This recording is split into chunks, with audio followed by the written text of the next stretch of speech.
Thank you, Kat, and good morning. Welcome to First Parish in Bedford, a Unitarian Universalist congregation where we come together every week as a people with diverse beliefs and a shared commitment to bring more peace, more love, more justice, and more joy into this world. Whoever you are, whomever you love, whether you worship one God, many gods, or no God, you are welcome here. I want to say a special welcome to all of our visitors this morning, in person and on Zoom. We are glad you're with us today. Here in the sanctuary, you are invited to fill out a blue connection card, which you'll find at the end of the pews. You can give that to one of the ushers during the collection, and we will add you to our mailing list. In Zoom, we'll put a link in the chat to a form that you can also fill out and use as your virtual blue connection card. Parents and caregivers of little ones, there's a nursery available downstairs for your convenience. But we are always delighted to have the little ones in the sanctuary here as well. And we're particularly delighted to have kids with us today because this is one of our services for all ages. After the service, everyone is welcome to join us for coffee, tea, and fellowship in the common room. All right, the script says that we have some announcements today. I think some is not quite the right word. There's a pretty long list, and the announcements have been coming in hot and heavy, so I'll do my best to be as accurate as I can. First of all, you should have received in your order of service a No Kings flyer, and for many of you, there is also a Ferry Beach flyer, but I understand that they ran out, so they're not in all of the orders of service. There wasn't in mine. No Kings is a public witness against tyranny, and I've been informed that there are signs that you can put in your yards, both in the Elm Street entrance and in the narthex for people who would care to take them home and put them on display in your homes. As for Ferry Beach, it is a congregational retreat open to everyone, this year with youth programming on Saturday morning and more Mother's Day celebrations on Sunday. Register soon as lodging is going fast. And if you would care to find more information, look at both flyers. There's probably information on our website, and speak to people after the service because I'm sure you'll get more information. Next, the First Parish in Bedford Goods and Services Auction is this coming Saturday evening, March 28th.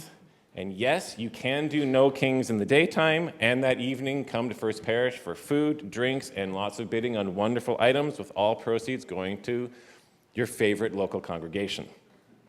But wait, there's more. We also need helpers to make the auction run smoothly. So go to the sign-up genius that Jamie sent out via email a few days ago. The subject heading is March 28th, Auction Needs Volunteers. Next, are you interested in helping out our congregation reach out to more kids and grow our faith development program? Because if so, there's another opportunity for us. You can help by giving Nate and Annie feedback about their idea for having a summer camp about bodies, consent, and feeling good about ourselves for kids. It will be based on the Our Whole Lives curriculum. We want volunteers, input, and more. Look for Annie handing out paper forms, or check for an email from her with the words Owl Summer Camp in the subject line. Next, last week we launched our capital campaign and stewardship drive, so just a reminder that you should be receiving your packet. And possibly you may have also received your reminder to pay a pledge for this year. In case that's confusing, our capital campaign is a gift separate from pledging in order to support big investment expenses. Our stewardship drive is collecting pledges for the next church year so we can plan our budget. And if you're still fulfilling your pledge for this particular church year, thank you for doing that as well. We've been so impressed with the continuous generosity of this congregation in recent stewardship drives and the capital campaign so far. Thank you so much for investing in this community.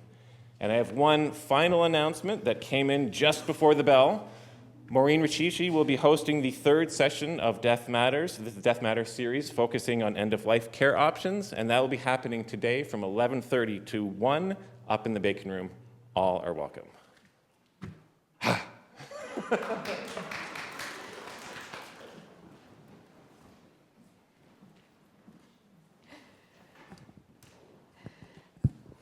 Thank you, Ian. Those were some excellent announcements. And now we will begin our worshipful time with lighting our chalice, lit by a couple of our junior youth group participants from the Martin family.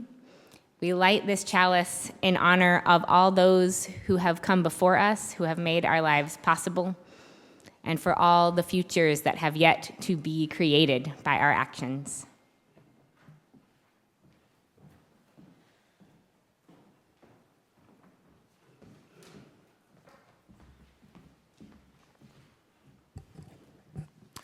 So welcome again. I am so delighted you are joining us this morning for our all-ages service entitled, It Matters What We Do. We have these all-ages services about once a month, and as Ian mentioned, these are the services where children and youth stay in the sanctuary for the full service rather than being sung out early to go to their faith development classes. And increasingly, they are playing a larger role in the service and even collaborating with the worship staff in creating the services. So today you will see them offering music. Thank you so much, Kat, for the prelude. You're going to be hearing from the youth choir. The youth did our chalice lighting. And the senior youth collaborated with Reverend Annie in creating the Time for All Ages. So we are really excited about this more participatory vibe in our all ages services. And you're going to see more of that. And I'm particularly excited because I'm told that the Times for All Ages today is both a choose-your-own-adventure themed Time for All Ages, and I loved those choose-your-own-adventure books when I was young, and also that there might be a little bit of a Dungeons & Dragons influence. So the Dungeons & Dragons Red Box Basic Set came out in 1981 when I was 10, Moldvay edition, not Menstner, some of you know what I'm talking about. And we got it for Christmas, and many years of magical adventures followed. So I'm very happy that decades later, Dungeons & Dragons is having a renaissance and a bit of a cultural moment. And storytelling games like Dungeons & Dragons and others are all about making choices. The narrator describes an imagined scene that the other players must navigate in a world full of risk and reward, promises and danger, just like life. When done well, there are emotional stakes in the game. There are significant ethical choices to be made, just like life. And then having set the stage, the narrator, the game master, asks the players, what do you do? And choices are made. They don't always succeed, just like life, but adventure ensues. And Unitarian Universalism is a humanist religion, which means that whatever metaphysical things we may believe about life, the universe, and everything, at the heart of it all, we believe that people have real choices and that the choices we make shape our collective future. We are free, we are responsible, and what we do matters. And it can feel weighty at times, perhaps, this responsibility. There is no one coming to save us, but also it is liberating. It is freeing. The future is open. We are here ready to meet it with all the power of the human spirit. And together we can make a difference. And that is what we are celebrating together today. So I invite you to enter fully into this space now with your own great spirit. And let's sing hymn number 361, which is in your gray or cloth-bound hymnal. Enter, rejoice, and come in. Number 361. Please rise in body or spirit.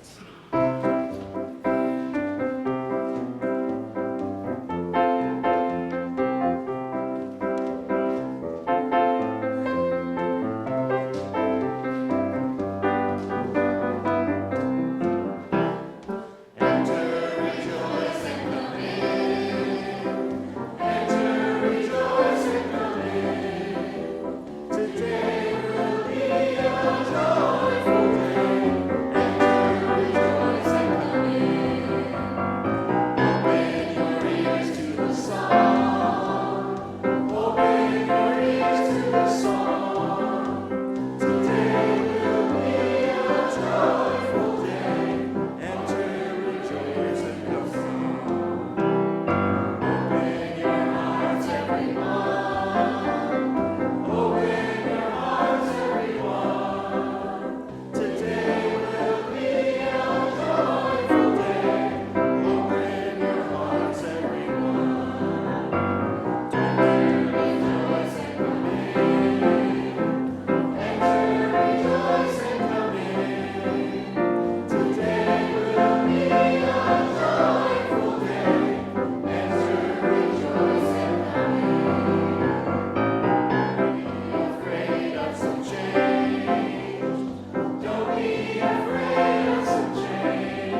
And now, if you will please remain standing, we will say our unison affirmation, which we say every Sunday. The words are in your bulletin and also on the screen.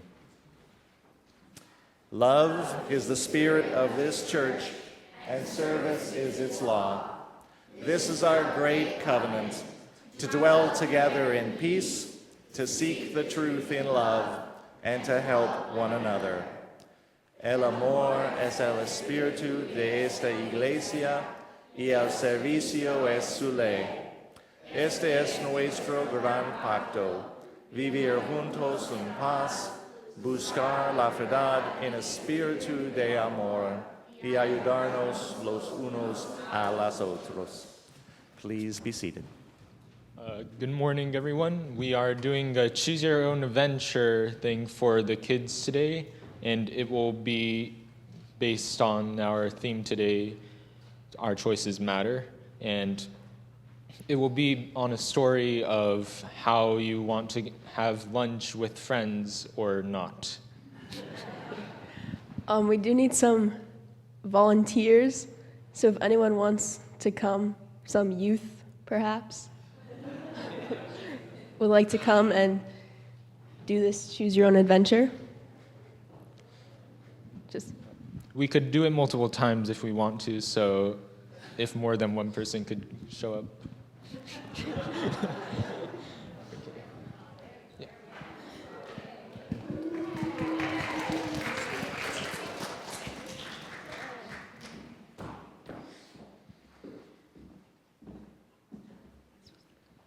All right, so we'll start with the scenario. You are in 6th grade going into the lunchroom with a new schedule. You don't have lunch with your closest friends, so you are figuring out what to do. There are 2 choices for this one. A kid you used to be friends with, 3 choices, I guess. A kid you used to be friends with when you were younger waves at you while you were. This kid hangs out with a crowd that can be a bit mean. You usually avoid them. Second choice. Another kid waves at you when you sit next to in band. This group is kind of weird and awkward. I think we're going a little fast, so I think we want to go back to the slide that has the rules and explain the rules, and then you have to let them make the choice. You can't just read the next option because we have to let them make a choice. Okay, here. Okay, so the rules are, so we heard the scenario, but the rules, basically, all of you guys will be presented with the story, and you'll be presented with some options for each decision that you could make. Then we have a dice, a 12-sided die on our phones because we don't have a physical one. So you'll roll the dice, and then that will decide what the choice is that you get to make. And then each choice will lead to a different outcome, and in the end, you'll see what the final outcome was. Okay. Now we start. Decision 1. A kid you used to be friends with when you were younger waves at you while you're looking for a spot. This kid hangs out with a crowd that can be a bit mean. You usually avoid them. Do you sit with them? If yes, go to slide 2, and no, go to slide 14.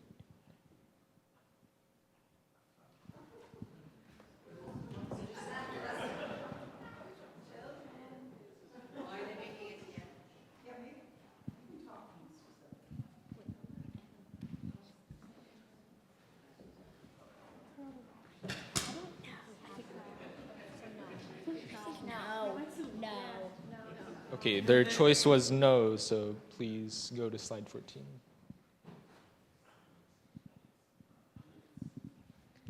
Okay. Another kid waves at you. One you sit next to in band. This group is kind of weird and awkward, but they can be fun. Do you join them? Yes. Okay, so slide 15. Okay, decision 3. You learn about one kid in this group getting bullied online by a classmate. This kid doesn't want to tell any adults. Do you push them to tell or leave it alone? Okay. So for this decision, you can say no and go to slide 18, or you can say yes and whatever, you can roll the dice, and then whatever number you get will decide what your next choice is.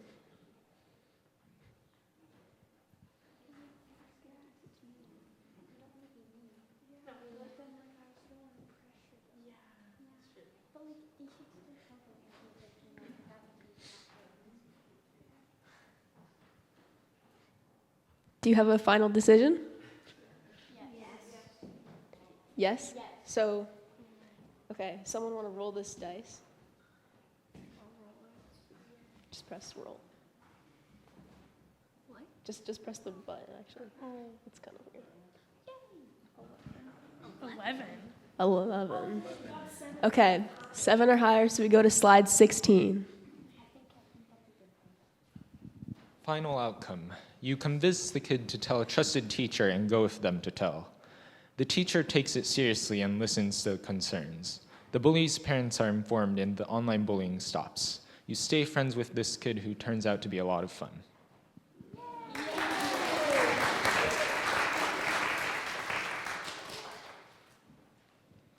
Okay, would you like to do another run through with different choices?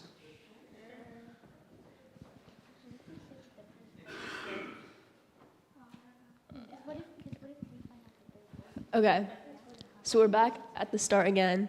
A kid you used to be friends with when you were younger waves at you while you're looking for a spot. This kid hangs out with a crowd that can be a bit mean. You usually avoid them. Do you sit with them?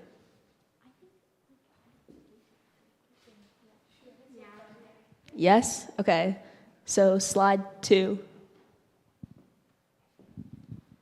Decision 2.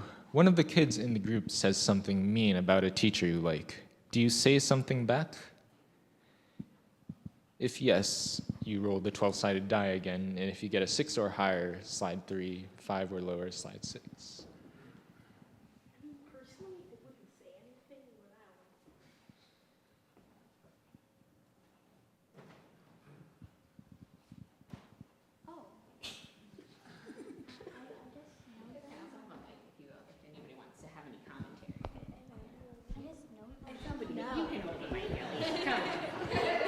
What happens if I go lower? Are they gonna like punch us?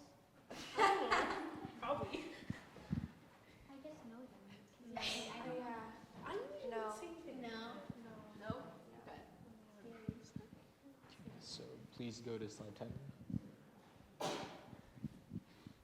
Okay, you say nothing and the conversation gets meaner, and now they are talking about a classmate. Do you intervene?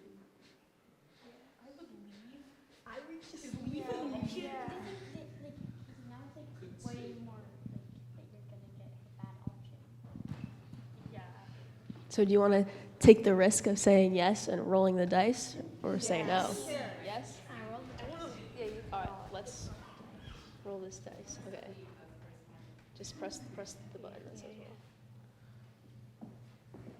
Okay, what number did you get? 11.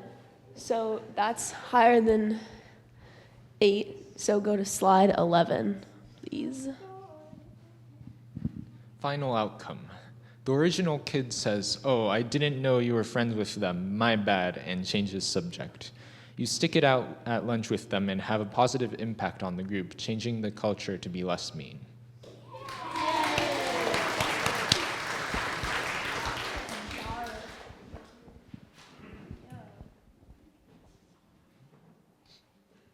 Okay, should we do one more round?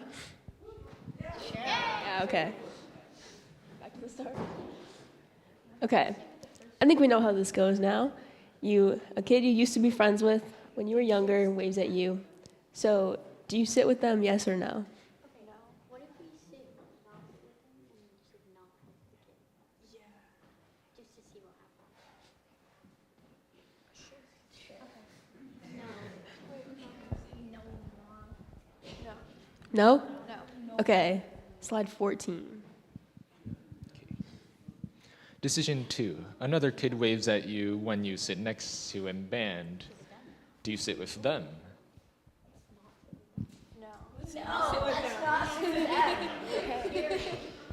No, so it's not slide 19. Okay. Then you see a kid you know from a summer camp you do. Do you go up to that kid and try to sit with their friends? Roll 5 or higher for success if yes.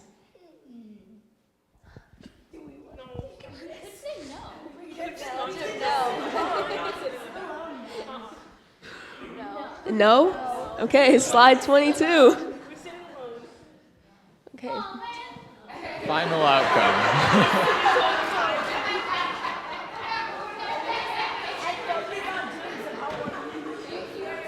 Yeah. Final outcome. You sit alone for lunch and focus on doing some homework. You feel tired and lonely and wish you'd said yes to one of the first groups who invited you. Very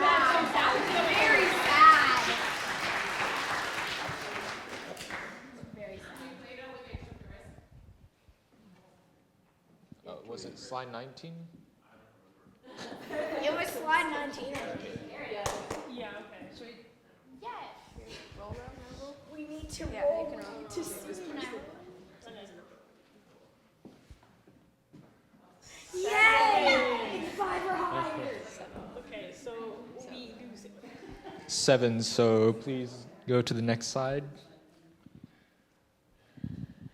Final outcome is you join this group of kids you don't know well and get along great. Soon you have a new group of friends for lunchtime.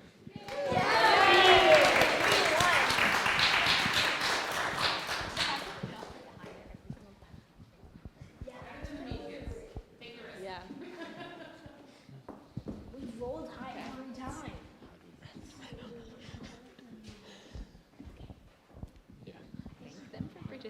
Well, thanks for participating, guys.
Good morning. My name is Liz Connors. I'm a member of the Lay Pastoral Care Team, and this isn't the time in our service when we invite you all, anyone who has a joy or concern they'd wish to share with us.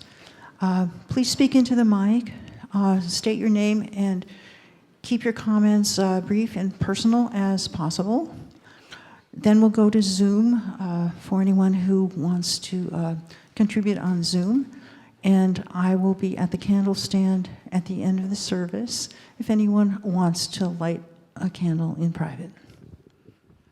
I'm going to light one last candle for the joys and concerns we're holding in our heart, and I will be here at the end of the service at the candle stand if someone wants to light a candle in private.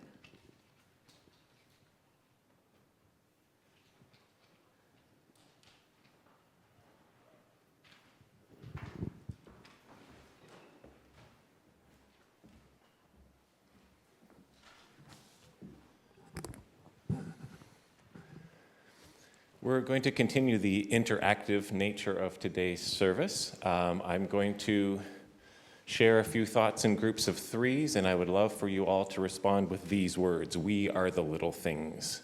Can we just start with saying that once together? We are the little things. A gentle touch, a moment of listening, a quiet encouragement. The little things. Picking up the phone, sending a letter, saying I love you.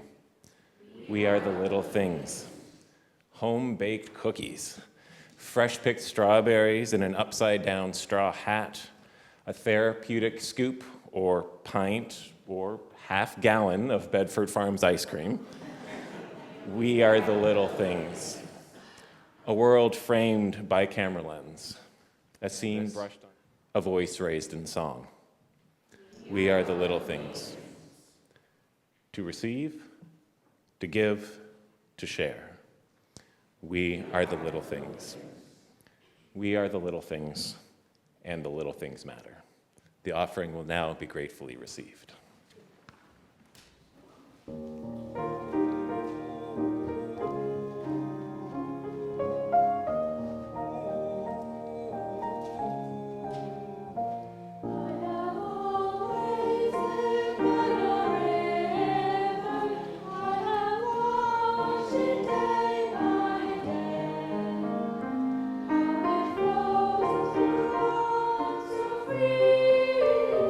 As it wanders on its way.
So, one thing that can be kind of annoying about life is that there's a lot of things that we do not get to control. We do not get to control the weather. We might not want it to be quite so cool and rainy, but here we are. We don't get to control other people, which I think can be very frustrating for many of us. We don't get to control a lot of things about our circumstances, but we do get to control what we do. We do get to take our little actions, do the little things. And one of the cool things about life and all its complexity is that we don't know how one action we take is going to impact other people, other circumstances, and could make a big difference that we don't ever even know about. Some people call this the butterfly effect, about how in chaos theory, like if a butterfly bats its wings in one part of the world, it could start a huge storm in another part of the world, because weather is also a complex system. So I like to think about that when sometimes I get demoralized and feel like there's nothing I can do about hard things. To remember that we impact other people and circumstances in ways we don't even know. And I'm going to come down because I want to ask some people to help me out with this. Oh, thank you. To help me out with this part of my reflection. So I know that many of you all, especially probably the people who are kids and youth, are familiar with a story that has been both a book, a movie, and recently a musical called Wonder. How many of you know about Wonder? Yeah, I see a lot of hands. Some grown-ups too. I love that. Me too. All right. Somebody want to tell me what is Wonder about? Yeah, Elliot? It's about a boy named Augie who has a facial difference, and he's been homeschooled his whole life, and he's starting middle school, and it's basically about like the triumphs and challenges that he experiences at the school. That's a perfect recap. So Augie tries going to school, and his parents are scared for him. He's nervous because people have always treated him differently because he has, I looked it up, it's called Treacher-Collins syndrome. Kids who have this often have many, many surgeries on their face to try to help with breathing and function. And so does anybody remember, there's one particular scene that I was thinking about when I was thinking about this reflection, and it is a scene that happens on Halloween between Augie and his new best friend, Jack, right? Because he makes a friend, and his parents are so relieved, and he's so happy he has a friend. But does anybody remember what happens on Halloween? Yeah, I'll do somebody different this time. So on Halloween, he dresses as the same person as somebody else, and other people think he's the somebody else, and his best friend said something really hurtful about him, and he's the one listening. Exactly. So his friend gets kind of pressured by some bullies, and they're giving him a hard time for being friends with Augie. And he thinks that Augie's not there at the table because he's in a full mask, a full costume with a mask over his face, because he loves Halloween when he gets to cover up the thing that people make fun of him for. And so, but it's the same costume as another kid. And so they think it's that other kid sitting there. And the friend gives in to the peer pressure. And you can tell that the friend doesn't actually believe the mean thing he's saying. He's saying it because he thinks, oh, it'll get these bullies off my back and it won't do any harm. Augie's not even here. But Augie was there, and it had a really, really big impact on him. And it makes me think, I thought about that because sometimes, we might be like, well, I can be a little whatever this one time. Like, this is not going to hurt, right?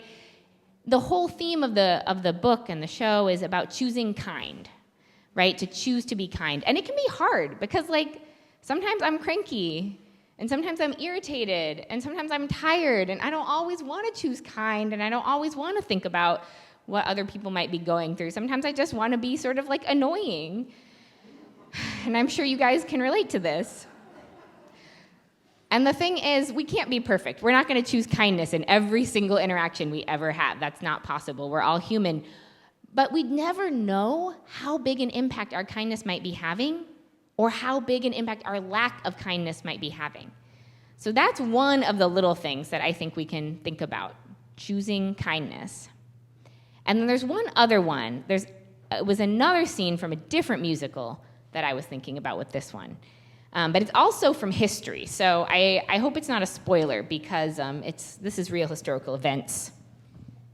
But before I go back to that microphone and look at my paper that has these historical events details on them, who here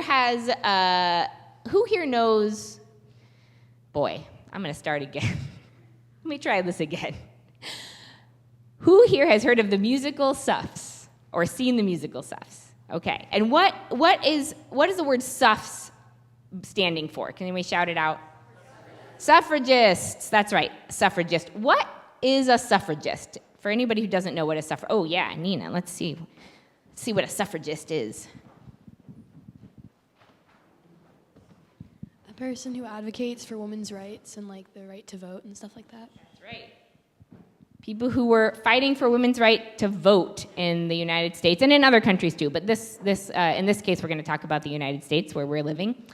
And we all know, like, the end of the story, right? Because we know that women vote. I vote. I don't know. I'm a woman and I vote. So I think it worked out eventually. But it's really fascinating to actually learn about the history. And I learned a lot. So I do very highly recommend this musical. It was very moving, and I learned a lot about history. And one thing I learned was about how there was one small action that really made a huge difference in ratifying the 19th Amendment, the constitutional amendment that gave women the right to vote in this country legally. Does anybody else know about the tiny action? B knows. Sabrina knows, Elliot knows. All right, people back there know. So I did not know before I went to Suffs about this tiny action, and so I just want to tell this story for those who don't know. So I also didn't really know you had to ratify a constitutional amendment. And what that means is they had to get enough states to approve of it. So, the president and the Congress, they're like, okay, let's put an amendment to the Constitution that women can vote. But then a bunch of different states had to also approve it. And in fact, they needed 36 states to approve it at that time, which was 1920. And they had 35 states, but they did not have any good options left for states who could approve it. Connecticut, Vermont, North Carolina, and Florida, they weren't going to consider it for one reason or another. And some of that was like procedural, not necessarily opposition, but they just weren't on the table. So that left Tennessee, and Tennessee was not a very good option. So everybody went to Tennessee and was lobbying, fighting back and forth. And they started nicknaming it the War of the Roses because the supporters of suffrage wore yellow roses in public. And so then the anti-suffragists, who didn't want women to vote, wore red roses. And so it was this rose symbolism going on. And then it came to August 18th, and the legislature was set to vote on a motion whether to just delay ratification, right? We love to do that in politics, right? Like, oh, we're not going to, say no, but we're just going to, not even bother with that. I feel like the Massachusetts legislature loves to do that. We're just not even going to look at that for now. So they were going to delay it. But right when they were about to delay it, one guy switched, so then it was not going to delay it. And there was this one legislator, and his name was Harry Byrne, and he walked in wearing the red rose. Do you remember what the red rose meant? It meant we were not into suffrage, right? He walked in wearing a red rose. So then people were very surprised when it came time to do the voting, and they were calling on people, what are you going to vote? And he said, He said, yes. He said, I'm going to vote to ratify. And the small action was that in his suit, he had a letter. And the letter was from his mom, his mother, Feb E. Byrne. And her letter was a 7-page letter, and it was, among many other things, like, oh, this is what the neighbors are up to, and your uncle came to visit, was like, hurrah and vote for suffrage. That's what it said. Hurrah! Don't keep them in doubt. And so because his mother had written him this letter, she wrote one letter, and that changed the course of history. So what we can do matters a lot. And we don't know when we're going to be the person who's making the difference for the Augie who's in our class. We don't know when we're going to be the person whose advocacy was the tipping point for some major social change. We don't know, and that's why we have to keep doing the little actions we can do. Choosing kindness and choosing to share our voice, choosing to share our feelings and our beliefs. Because that mother choosing to share that letter made a huge impact, and we can share our voices too in a wide variety of ways, and we do all the time.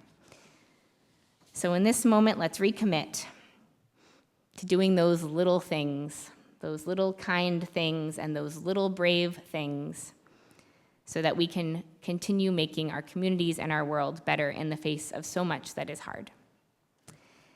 We will close by joining in singing The Fire of Commitment. And hopefully I got the slides right this time. And To Rejoice and Commit was a little off. That's on me, but I think this one is okay. But it's also in your teal hymnal. Sorry.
When there is a choice before us, let us do our best to always choose more kindness, more love, more generosity, more courage.